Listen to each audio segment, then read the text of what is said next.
Hey,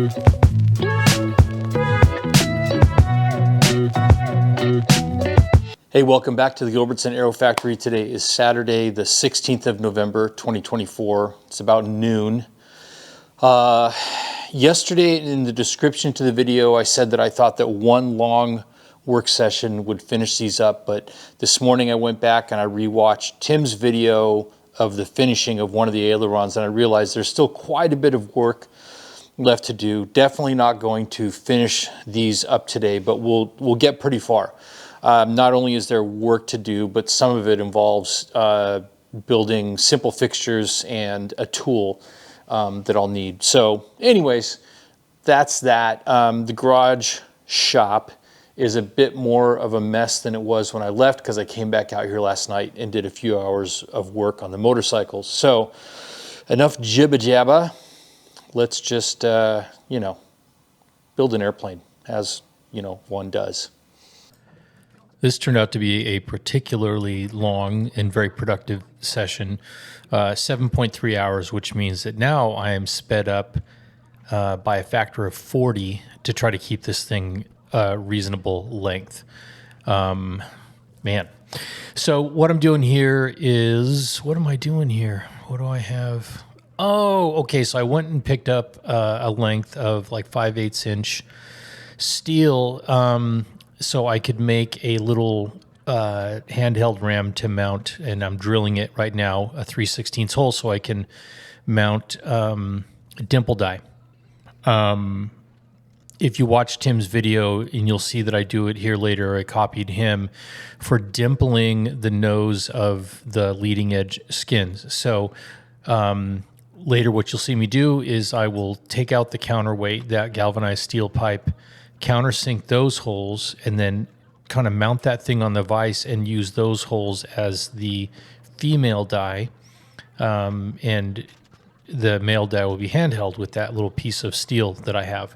And I needed, even if I wasn't going to do this, because some people say don't even bother dimpling. The plans don't say to dimple the nose of that leading edge skin. They say that the skin will be pulled in. It's 20 thousandths. It will be pulled in, and the pulled rivet will take the shape. So don't worry about it. Regardless, at the end of the bench, I have that that close quarters dimpling die for getting in like the sort of pinched ends of like the main ribs for these ailerons, for example. And what I have been doing anytime I use that is taking the ram out of my squeezer and hitting the back of that with a hammer, which I'm not crazy about. I don't want to risk messing that thing up and breaking it. So yeah, this morning I went to Tractor Supply and picked up a length of steel, and that all worked out. So what I will talk about here mostly is order of operations. What I'm trying to figure out here is how to drill. There's one tab on the nose ribs that goes into the back of that galvanized steel. And when I read the plans, I thought that it wanted you to have the basically that leading edge section assembled, including the spar, and then the instructions say specifically to use the bottom hole in that nose rib where it meets up to the spar, go through that hole with a long drill bit to get to that tab.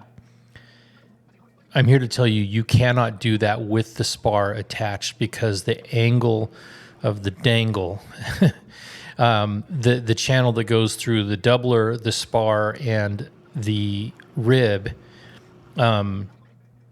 it angles that drill bit significantly away from where that tab would be. However, if you remove the spar and it's just the flimsy flange of that rib, then you can get on that hole, because you're just going through a very thin piece of aluminum rather than a stacked thing. Anyways, point is this: don't put the spar on. Just cleco the nose ribs into the skin, and you can get that last hole, no problem. So here, boy, this is going fast. Here I am dimpling, and you can tell because you can see my back. I mean, great camera work here.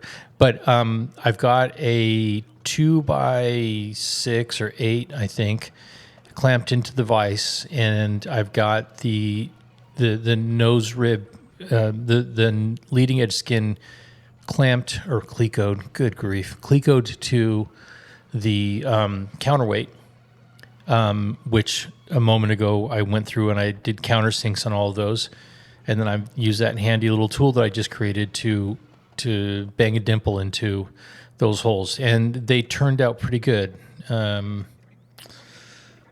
Yeah, I'm satisfied. So order of operations, there are probably at least 2, maybe 3 times today when I have put an assembly together and realized, oh, I put too much of it together and I have to take it apart again.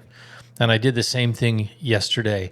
I'm glad that Tim, when he visited, told me that the instructions for this section are very specific about the order to do things, even though there is an error in there, which is the aileron brackets. Just save them for the end. But I'm glad he said that, because as far as I got today, I wanted to, let's see. I finished up all this. What you see me doing the counterweight here. Now I'm just sort of punching it. There's no really deburring the inside, but I'm punching some Scotch-Brite through there just to clean out whatever mess is in there. I'll hang that up to prime. I'll prime the insides of these 2 leading edge skins, and then I will prime the nose ribs. Those are the only things left that haven't been done yet. So I'm doing all the edge finishing, deburring, dimpling, all that business. I'll get those things out there. And then while those are, move my truck out of the way so I don't get any overspray. While those are drying for about an hour, then I'll go back and I'll do the dimpling of the other remaining dimpling that's left on the trailing edge skins, and countersinking some sections of the spar for flush rivets and all that kind of stuff. So my time was occupied while the stuff was drying. A moment ago, you saw me using the edge rolling tool. It just puts a very slight break on the edge of the skin, so that skin that's overlapping will still sit tight in between the rivets. They won't pucker up. That's what I was doing there. So back to dimpling. So there are 2 times today that I assembled more than I should have, and they're both related to the same part. They're both related to that tab on the front of the nose rib where it connects itself to that counterweight from the backside. The first time was not being able to drill the hole because I had attached the spar. And then the second time is, after all this is together, I put together the whole nose section, leading edge section, and then find out that I need to rivet, that I cannot rivet the that same hole that I drilled out, that I can't rivet it if the spar is attached. There's not enough flex in there because it's a tight spot and it's a pulled rivet. So I ended up having to take the spars back off again. It's not that big of a deal, but I mean, I probably in the last 2 days cost myself at least an hour, I would say, of time, of extra assembly, disassembly, and whatnot. But other than that, I mean, there haven't been any egregious errors. These are just sequence, kind of things. And oh man, did the camera lock up? There are times where reading the plans, it's like reading a legal document. It just sort of goes on and on and on. These long sentences, and they're constantly making references to connect to 405P, to the 803P, to the 704P, to the, how about saying the main rib to the spar, to the nose rib, to the skin, These are the terms that I think in.